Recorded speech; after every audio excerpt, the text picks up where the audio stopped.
Buonasera e ben ritrovati con il TG Flash di New Sicilia. Di seguito i titoli più importanti del pomeriggio. Valutare i vari piani d'azione per stabilizzare l'emergenza legata alla frana di Niscemi. Questo è l'obiettivo della riunione presieduta oggi nella sede della Protezione Civile dal commissario straordinario Fabio Ciciliano, che sottolinea la presenza di un dialogo quotidiano con gli esperti.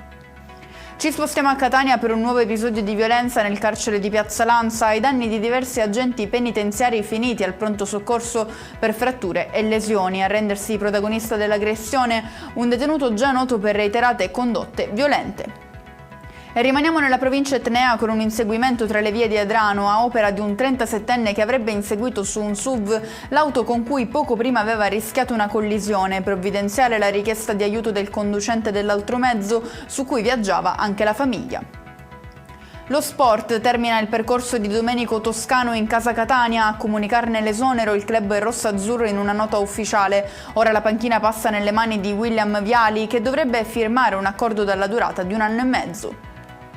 Chiudiamo con il meteo. Prosegue l'ondata di maltempo su gran parte della regione, diramata anche per domani un'allerta arancione sul versante orientale dell'isola, scuole chiuse in diversi comuni della provincia di Catania.